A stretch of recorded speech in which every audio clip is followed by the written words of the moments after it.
Great. So, welcome everybody to my little talk here at the Copenhagen Developer Festival. It's about who wants to be a demoscener. This talk is about where mathematics and creativity, code and imagination, they culminate into this awesome place that is algorithmic beauty, that is the demo scene. And hopefully I will turn many of you into demosceners by the end of this talk, hopefully.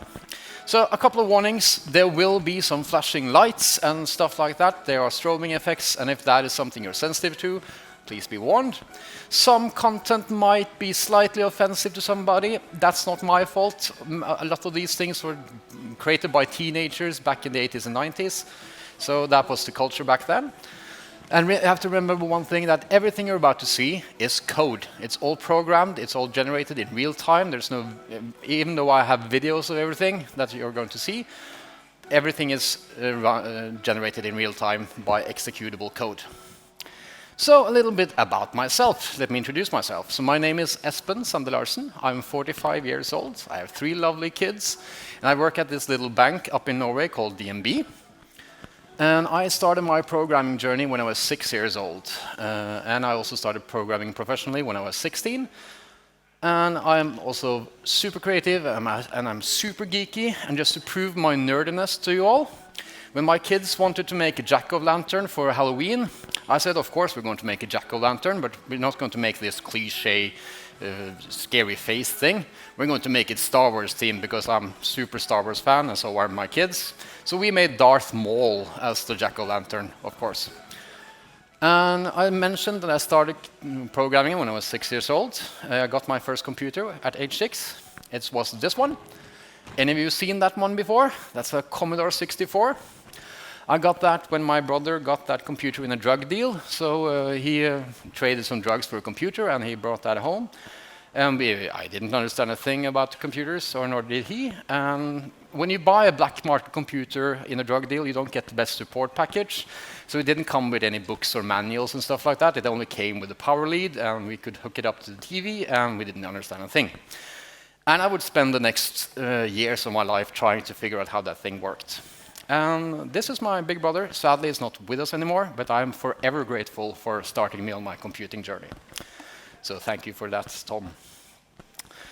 When I got a little bit older, I entered something called the demo scene. The demo scene is a subculture of creative people who do coding, and they create these things they call demos, which is music and graphics, all generated in real time, and they compete in tournaments or these big events called demo parties.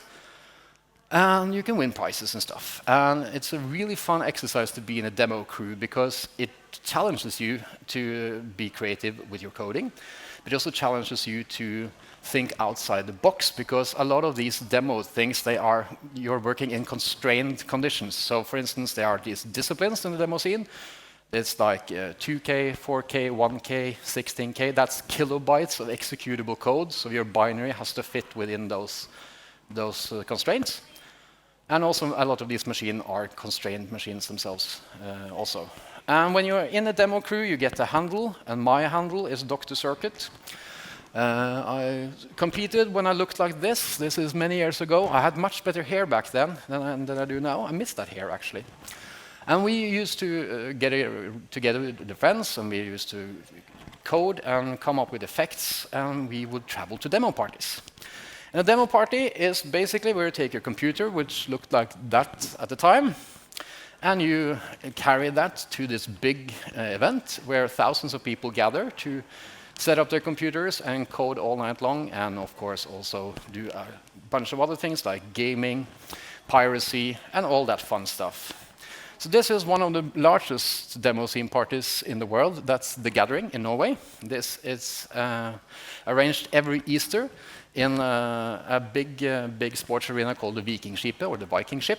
It's where they had some of the events during the Olympics. But every Easter, it's occupied by a bunch of geeks, such as myself, where we try to do demos and all such fun stuff. And this is a little clip from back in the day of how it used to be at the Gathering.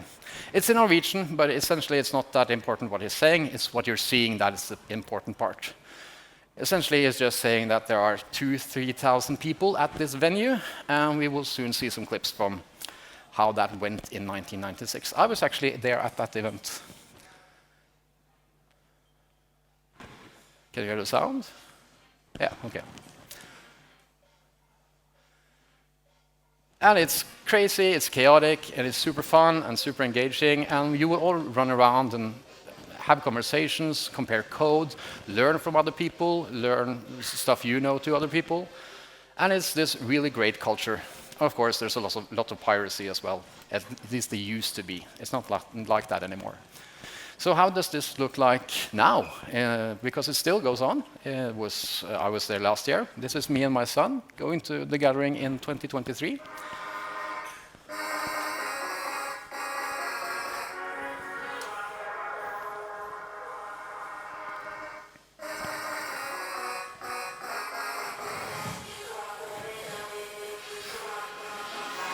And you can see it's amazing. There's so many crazy things going on. There's competitions in gaming, there's tournaments, there's also building these shelf and computer case modification competitions, and also creative coding, and also other creative competitions such as making your own cosplay costumes and stuff like that. And it's a big venue, there's concerts, there's music, and it's basically a week-long party with computers in the center. And it's super, super fun. So let's talk about what a demo is. A demo is this kind of little thing that combines usually graphics and music. And sometimes it has a message and a theme or something you're trying to convey, but what you're trying to do is demonstrate the capabilities of your chosen platform or system. And it's kind of important that you try to make it so impressive and visually engaging as possible. And it also helps if you can squeeze out every little bit of performance from your chosen platform. And it's essentially what you're doing is you're making pixel dreams come true. And why do people do this? Well, a lot of people do it just to see how smart I am. I did this thing with my brain. Some do it just for fun, like doing jokes and stuff like that. Some do it to showboat and show off themselves. There's also a lot of trolling and joking around. Sometimes you make fun of other demo groups in your demo or reference their demo and stuff like that. And you make all these efforts to show off your platform. That's because that's the thing you love, that's the thing you want to show what's possible to get out of that machine. And there are many platforms in the demo scene that's been used through the years. There's, of course, the 64. That's one of my favorite machines. And there was also the Atari, and Amiga brought in a revolution on the demo scene because they were much more capable than the previous machines. We have the Sinclairs, and we have these insignificant, non-important computers, of course, that never was used in the demo scene. And there's the PC, and there's the Holy Grail that nobody got. It's the Silicon Graphics Workstation. They were so insanely expensive that nobody actually owned them, at least not in the demo scene or the teenagers we were. This thing started out as something different in the beginning. It started with something called cracktros. And cracktros is basically on these old systems, you had games, and you can copy the games from your friends and stuff, and they had copy protection. And sometimes what people would do, they would circumvent that copy protection, and in place they put a little stamp that they were there, they had cracked the thing. So it's kind of like a little splash screen ad for the crack crew. And it ran before the software. It usually combined some music, some jokes, and some effects. And this evolved into what we now know as demos. So you cracked games because they were distributed on these physical mediums. You had either cassette tapes or floppy disks, and these machines weren't online, so you couldn't check licenses against servers and stuff like that. So you had to embed the copy protection inside the program itself. So let's look at a little crackto. This is from the group NOS, and it's the crack for the Guiana sisters on the Commodore 64. And here we can see some staple effects on the demo scene. We have a scrolling text on the bottom, and we have this vertical gradient that circles around the big text. That's called a copper bar. And you have these wavy letters in the middle. And that's all an intro was. This little snippet of code that you used to show off your demo crew or your cracking crew. So let's talk a little bit about the 64, because that's the one that started it all. So the Commodore 64 is this computer. That's my 64, the one that my brother got in the drug deal. It's a 6510 CPU that's based on the 6502. It has 8 bits instructions, and it has 16-bit addressing, meaning that it can address a whopping 64 kilobytes of RAM. And somebody once said that's more than anyone will ever need for anything. Of course, that was dead wrong. It also have kind of a GPU. It's not a real GPU. It's a video interface chip. It's called the VIC-2. And it has 2 display modes, one 320 by 200 pixels, that's monochrome. And if you want colors, you will have to step that down to 160 by 200 pixels.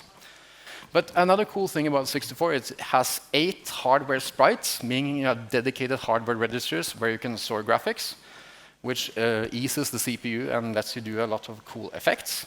It also has 16 colors, and it uses raster interrupts for timing and such stuff like that. But another exciting thing about the 64 is the SID chip, the sound interface device. It's essentially a synthesizer. It has 3 channels of audio. It has 4 waveforms that you can use to synthesize instruments and sounds and do cool things like that. It has ADSR envelopes. That's attack, decay, sustain, and release. That's how you define how a sound is shaped. It also has an EQ filter and a ring modulators for some cool effects. And you will get software in this thing in the form of cassette and floppy, and also you had ROM cartridges. And in order to utilize this system, you would have to program it. And the way you programmed it, you had to know how this device actually worked. Because it used what's known as a memory map model, meaning that every device or chip or capability in the machine had a memory address, and you had to speak directly to the chip itself to get it to do something. And usually, most people are introduced to programming in the 64 like this, through this wonderful UI. It's known as BASIC. That's the programming language BASIC. And here's a little snippet that I wrote just to do a little effect. But even though it's BASIC, you can see that it's quite low level, because you're still talking with memory addresses and manipulating your chips that way. The problem with BASIC, it's interpreted, so it's rather slow, so you're not going to code any demos with the basic UI on the C64. So in order to really program the thing, you have to use assembly language. And the assembly language for the 64 isn't that complicated, because the 6502 doesn't have that many instructions. And it's actually more simple than you think. This is the source code for that wavy effect that you saw earlier. So it's pretty basic, even though it's assembly. When you want to make music on the 64, you actually have to program the sound chip too, and you do that actually by writing assembly language for the sound chip also. But some clever people made these tools that would ease that process, and this is a tool that's known as a tracker. It's a modern re-implementation of an old tool you used to make music on the 64. So you have these columns, one for each channel that it can output, and you can put in notes or events in that list, and it will play those events sequentially over and over again. You can make many of these patterns, and you can chain those together to make a song. And here you can see where we define the instruments, and here is the ADSR envelope. You populate a wave table with the waveforms you want to use, and you can make some cool music from that. Next up on the platforms was a step up. That's the Amiga. This is my Amiga 1200. It's a super cool machine, and Amiga had far more superior capabilities when it comes to graphics and sound than the 64 had. For instance, it used the much more modern and much more capable Motorola 68K CPU. It had a hardware blitter, meaning that it will do like double buffering for your screen, so that will swap the pages that's been drawn to the screen for you. So it would take that off the CPU. You had 4 channels of sampled audio this time, so instead of having a synthesizer chip, you can actually send waveforms directly to the output, and you can have 4 of those going on at once. And it had 32 colors from a big palette of 4,096 colors. And it could address up to 138 megabytes of RAM, which is quite a lot for those times. Now, on the other end, the PCs that were contemporary to the Amigas, they weren't that capable. They weren't really that good. So we had the 8086 up to the 386. It had a segmented memory model, which was an awful idea for any of you who use program C on the x86 platform. You have near and far pointers, which cause a lot of complexity and a lot of confusion for programmers through the years. But the graphics capabilities of the PCs was really truly horrible. You had either 4-color or 16-color CGA and EGA. And that's fixed colors. You can't choose them from any palettes. So for CGA, you had cyan, magenta, black, and white. And the sound in the PC was just this little beeper, the PC speaker. You could add sound cards, of course, and people would do that later once they got more mature. So this is how you can see this wonderful IBM XT with the CGA graphics in glorious cyan and magenta, black and white. So let's take a look at an Amiga demo, because it really kicked off the demo scene, because the demos on the Amiga were really impressive compared to the C64 counterparts. So this is a demo called State of the Art. It's by the demo crew Spaceballs, and it was the winner of the party in '92. So this is State of the Art.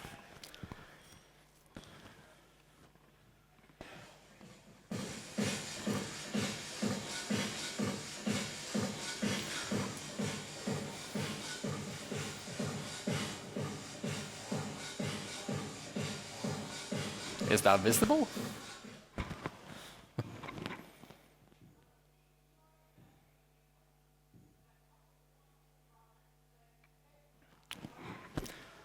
Yeah, that's the offensive part I was alluding to earlier. So this demo uses a bunch of staples. It has this long intro where it gives some credits, but then we start to see the cool effects that they made with this demo.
So the cool thing about State of the Art is it reinvented what the demo might be, because demos prior to this, they were usually more just mathematics and showing off geometrics and such.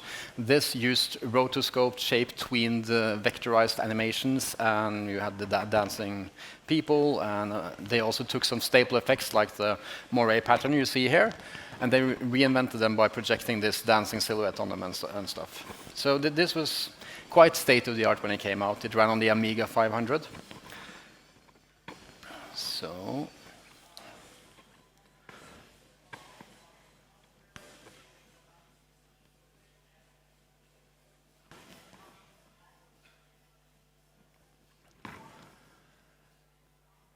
And you have to imagine watching this in a big room with 3,000 people cheering at a large screen. That's your demo, your creation, and it's really, really, really cool. So moving on to more about the Amiga, you program the thing basically on the same way as you did on the C64. You had to know everything about the system, how it worked, its architecture, its chips, and everything. The Amigas also had custom chips, such as the 64, with different responsibilities. And you could program it in C, but it's usually still assembly that is the way to go to program these things, these demos. So here's a snippet of assembly code on the Amiga. But another cool invention that came with the Amiga was its music capabilities, because the Amiga had 4 channels of sampled audio you could play at once. So they invented something called trackers. You saw that earlier with the C64, but this is a Pro tracker. It's on the Amiga. So the concept is the same. You have these 4 columns, lists of events, that's notes that's been played. But here you can add samples instead of using synthesized instruments. So that gives you much more sonic palette to play with than on the 64. So here's an example of a tracker tune on the Amiga. So suddenly you can hear real drums, real bass, real guitars. And the cool thing about trackers is that the file format, the mod file, it contains all of these events, so you know which instrument plays which note at which point in time, making visualizations of that music much simpler than if this was just a stereo audio track. Because if you're using stereo audio track, you will have to do Fourier analysis and stuff like that to isolate the frequencies. But here you can have exactly the instrument on the beats you want to. So this ushered in a new era, because the PC started to get more capable. As we talked about earlier, the XT with its monochrome, or this lovely 3 parrots in CGA. If you did splurge and get for the much more expensive EGA option, you could get these lovely 16 colors. But it was when VGA made its entrance that the demo scene suddenly got their eyes open to the PC. Because that could display 256 colors on the screen at once, and it could do it in 320 by 200 pixels. It also had a bunch of different video modes that demo sceners usually use to play with to get different effects. And the game-changing demo that really put the PC on the map, that's Second Reality. It's by the Future Crew, and it's from 1993. So let's take a look at that. You can also you will recognize some of the staples from other effects you have seen earlier as well.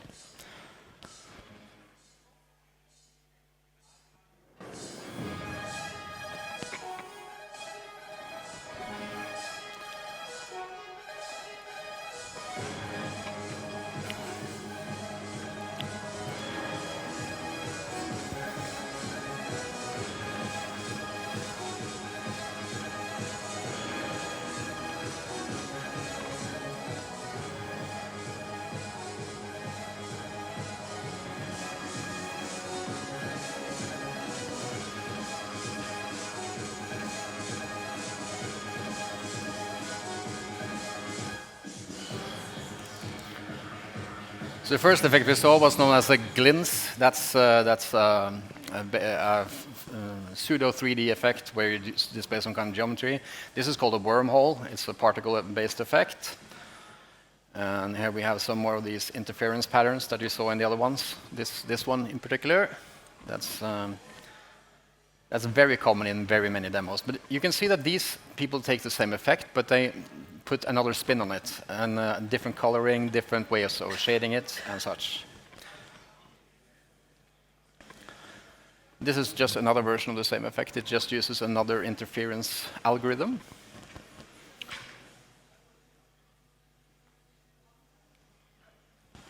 And you can find the source code for this Second Reality demo up on GitHub, so you can study it and see how it was done. The cool thing about Second Reality is it had this orchestrator as its main file. And each effect you're seeing, it's its own self-contained executable. So that meant that the whole crew could work on different parts of the demo, and they can use the orchestrator to sew them together, which was a pretty cool innovation for the time.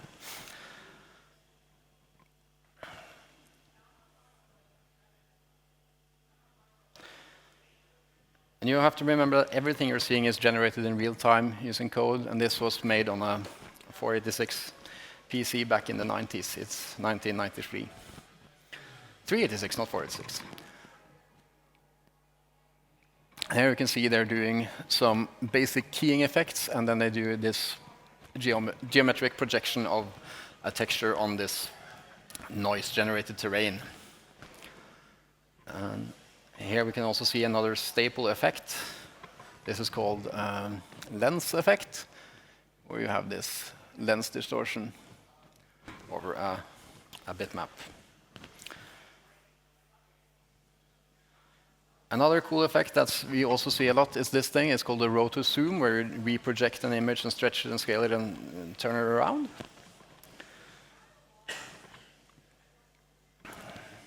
And all of these effects are based in mathematics, but the maths involved are usually quite simple. It's not like you need to be a maths professor or a genius to come up with these effects.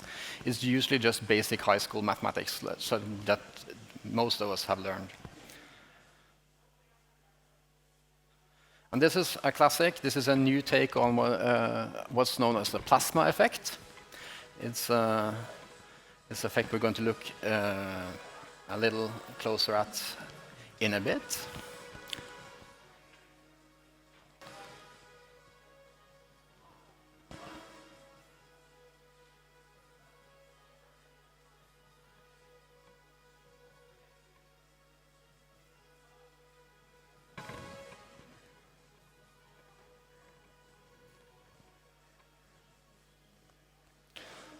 And here's a plasma cube. Again, it's a pseudo 3D rendering of this cube, and they project the generated plasma as textures on the cube. And there's no 3D engine, there's no graphics cards or anything like that. It's all done on the CPU with straight-up code. This demo was made mainly using C, but it had some things written in assembly and even one effect written in Pascal. So the team could actually use the tools they wanted for each effect, and they would just orchestrate it together in the main file when they were done. This is a pretty cool effect. This is a particle helix thingy.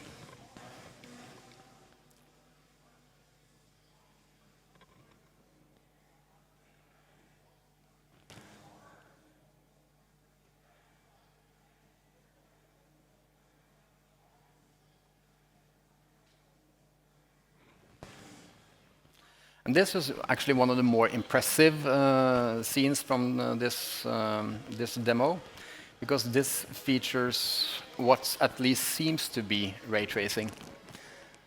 You can see the reflection is reflected off both of these chrome balls as that sword comes out of the droplets. So it wasn't real ray tracing, it was faked, but it looked super impressive, and everybody thought they were doing real ray tracing.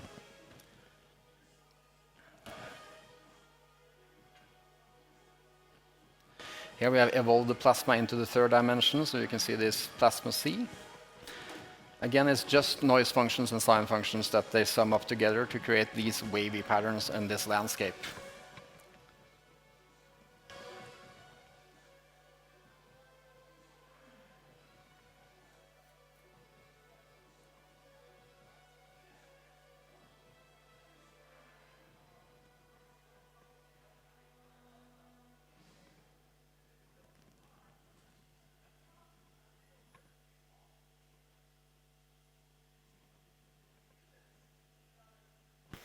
Yes, and sound on the PC, well, it just had this PC speaker by standard, but by then many people had bought sound cards. And adding a sound card put the sound capabilities of the PC actually ahead of that of the Amiga as well. So you still have the concept of trackers, but these trackers could have many more samples and many more channels playing at once. So you could get some really, really complex composition on the PC. So let's talk about some common staples of the demo scene, because there are some effects you will see over and over and over again. We have the plasma. Now, the twisting columns is basically a column that's twisted. We have the plasma, which is this wavy, freaky color thingy. And we have the wormhole, or the particle effect. And of course, we have the scrolling text that follows a wave. That's every demo scener has made one of those at one point in their life. There's also this interference pattern, or XOR pattern, or Moiré pattern that you can see. And there's also lots and lots of slightly clothed females in these demos as well, for some reason. So let's talk about the core concepts of these demos. So usually, as I said, you have to use some mathematics, but it's simple mathematics. It's basic geometry, trigonometry, and a little bit of linear algebra if you want to venture into the third dimension, but that's it. It's not really complex or super, super advanced. It's basically the things you learn in high school, but you get to use them for something fun rather than dull that you had to do in school. There's music and sound, and you usually visualize that in the graphics itself. And then you have to have some creativity, so that's where you do. So let's take a look at one of these staples, the plasma effect. So basically what it is, it's a sum of waves, a wave function for every pixel, so you sum them up. And then you have a palette of colors that you select that loops around. And then you change the current palette index, so you move the colors around inside the palette as time progresses, and that causes these colors to change over time. If you want to create what's known as a dynamic plasma, then you will also recalculate that wave function over time as well. And it looks like this. And that actually sounds much more complex than it really is. So let's take a look at how we actually go about programming one of these things. Let's see. See if I can do this.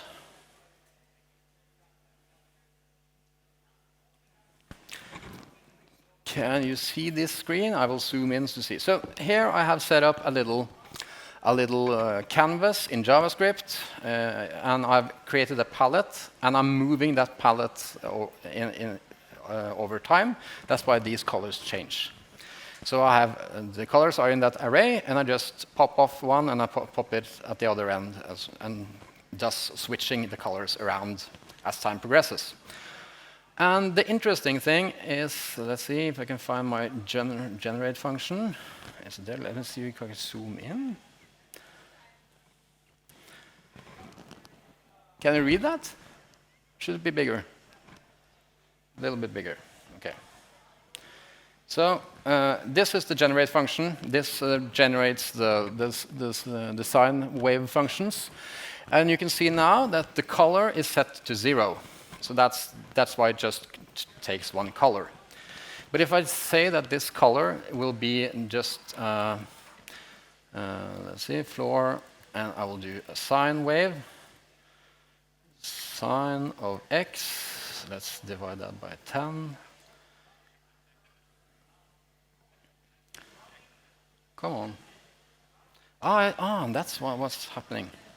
I don't have internet. Let's fix that. Oh, don't we have internet here? Does anyone know the Wi-Fi code? Same as the name, okay. I knew I forgot something when I started.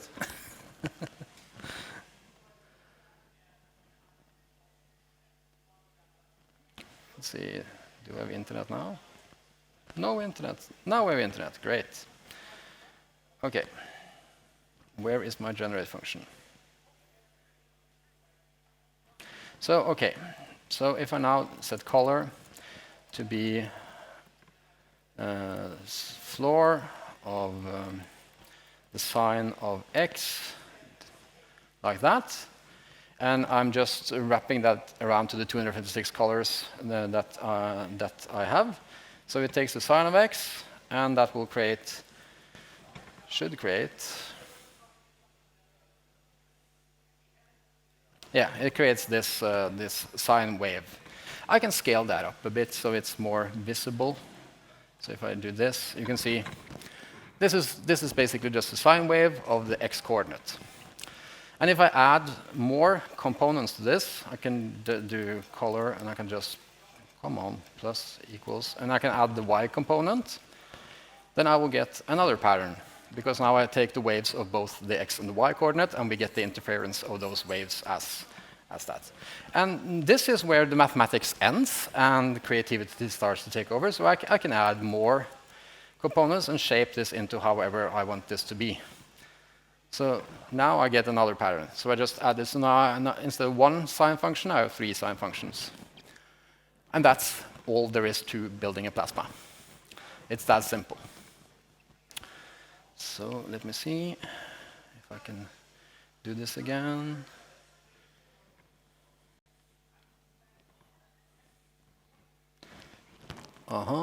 Yeah, so that's plasma.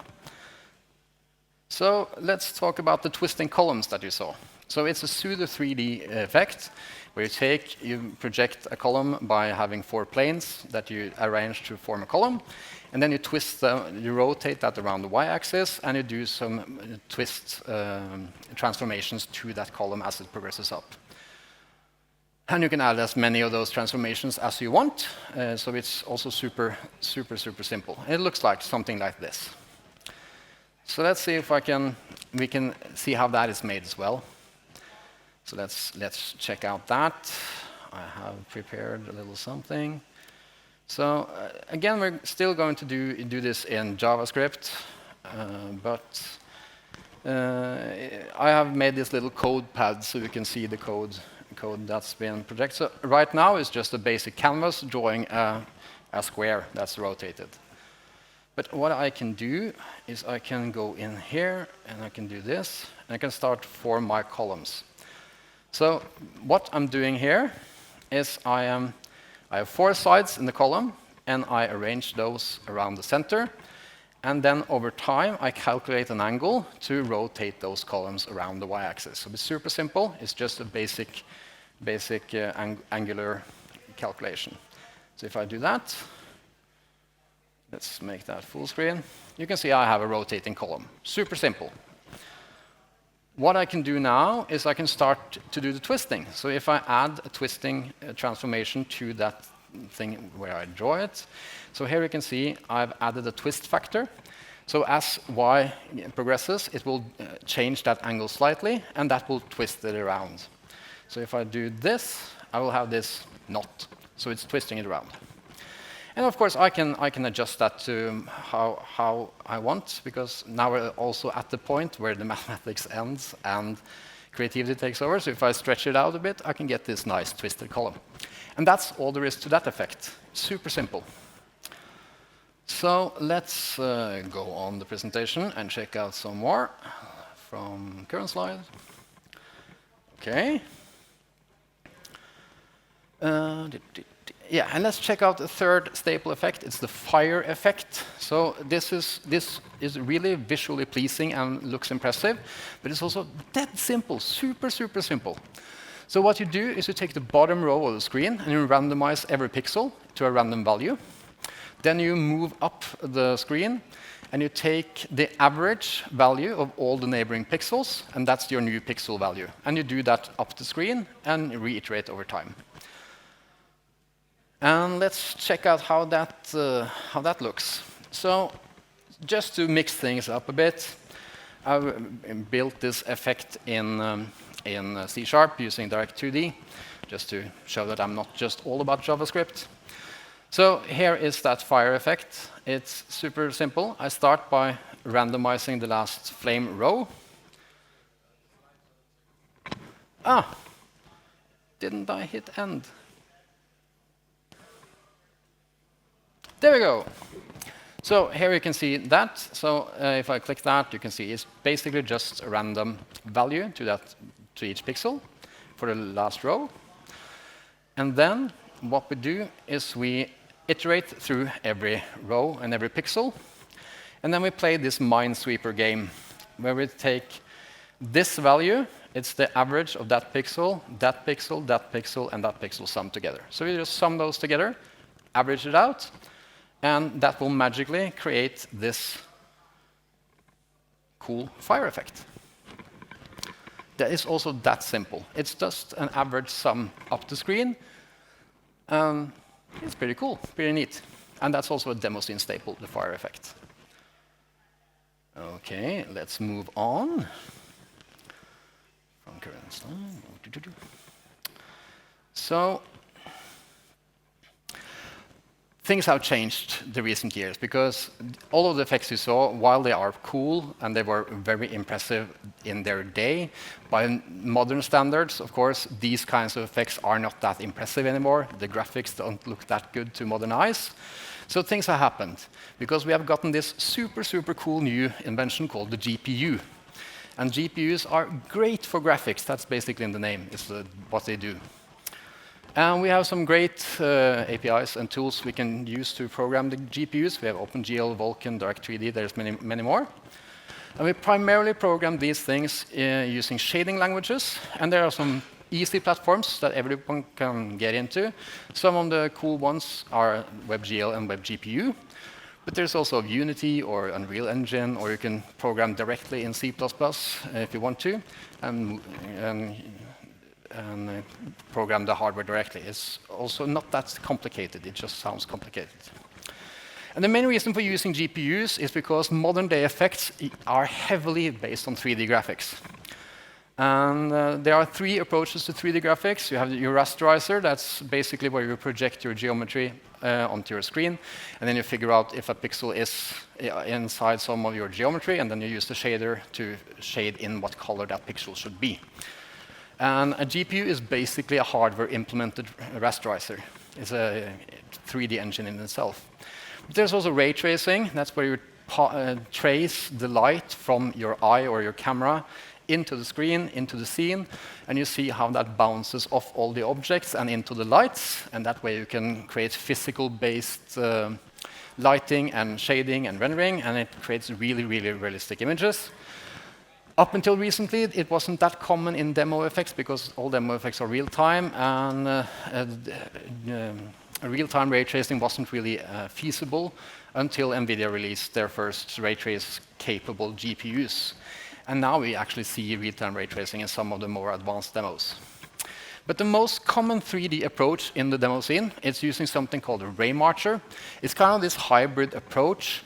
So instead of tracing light paths, you are tracing invisible spheres into the space, and you see if those spheres intersect your geometry by doing what's known as distance estimation. So we have this function that's called map usually, or getDistance, and basically what that says is, okay, here are all the objects, and this is how far you are from each object right now. And you keep doing this until you get to the point where you don't want to trace anymore. And that is a super, super optimized way of doing near ray trace level of graphics. So let's take a look at some modern demos that uses the GPU and uses these modern techniques such as shaders. So this is Elevated. It won Breakpoint in 2009. It's by RGBA and TBC, and it's coded by the legend IQ, who actually invented a lot of these concepts over the years. He also worked for Pixar, doing real-time rendering programming. So let's check out Elevated. This demo is only 4K. It's 4K of code, graphics, everything, just 4K.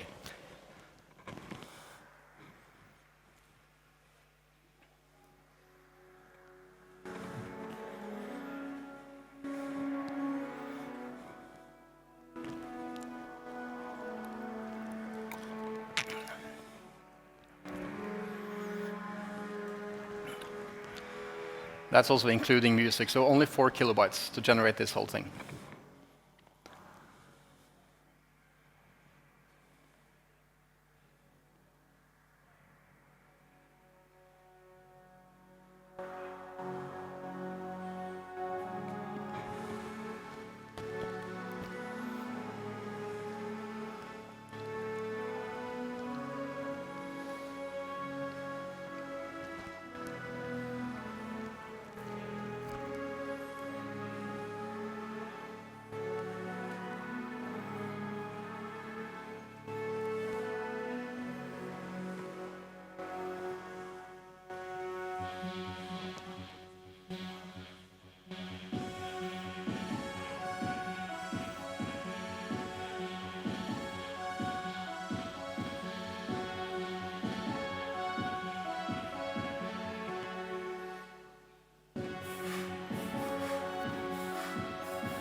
Yes, that's elevated. And you can see the graphics in that one is far more impressive than the first demos you saw earlier.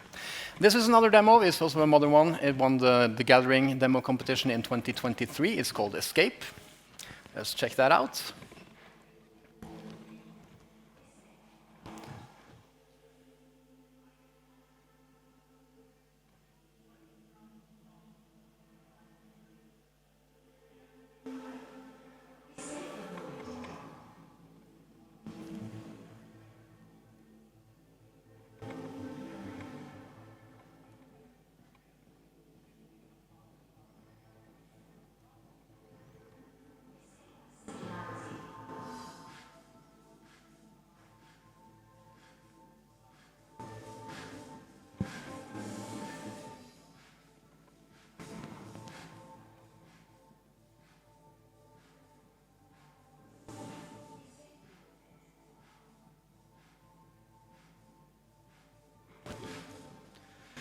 So the first effect you saw was a basic Moiré thing again with the plasma, and it was kind of reinvented and reimagined.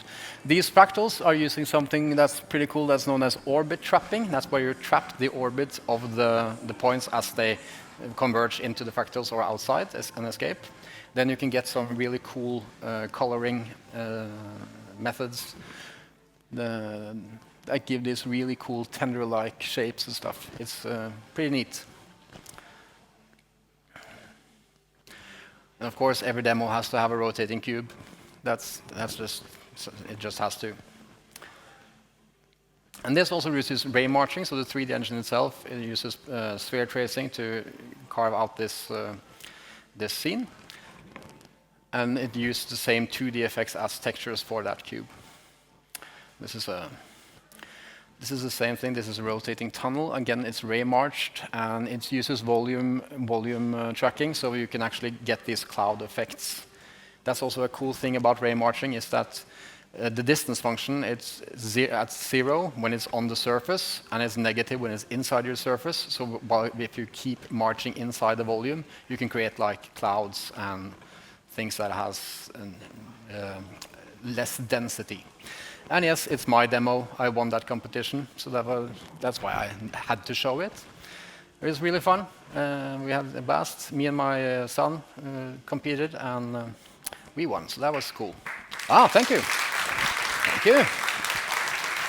And I also thought I would give you a little treat at the conference. So I built this little framework in Unity that you can use to create your own demos. It sets up all the boilerplate, all the stuff. So all you have to do is create your own shaders. And it has a way to change scenes, add music. It does the Fourier analysis to have frequencies for all the instruments.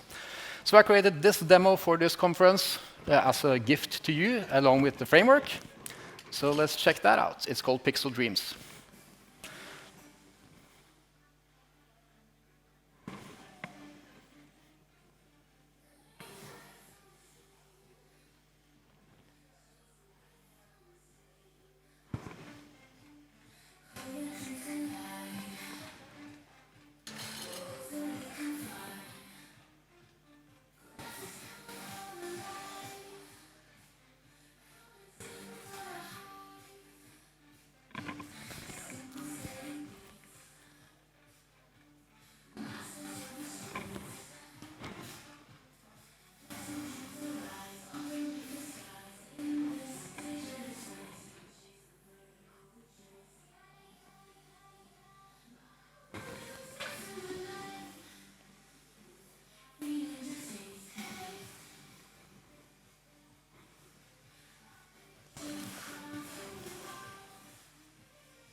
That was Pixel Dreams. The entire source code, including the framework, is up on my GitHub. So if you want to check that out, see how all the effects are done, how they're made, and learn, you are free to do so. It's free. Creative Commons, no money needed. So let's talk about the future of the demo scene. Because it's still alive today. It's still kicking, and there's still lots of innovation and lots of new cool things going on in the demo scene every day. And I hope the future will include some of you people as well, because we are hiring in the demo scene. If you want to follow me, this is what I look like from behind. Or this, if you want to see. Or you can also try these links. That's my GitHub and my LinkedIn. That's the only two places I do socials. So thank you so much. That's all I had for you today. If there are any questions, I think we have a couple of minutes. So feel free. Thank you.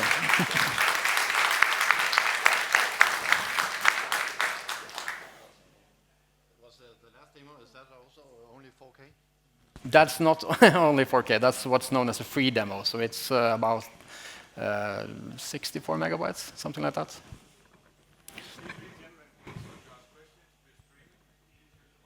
Okay, sorry.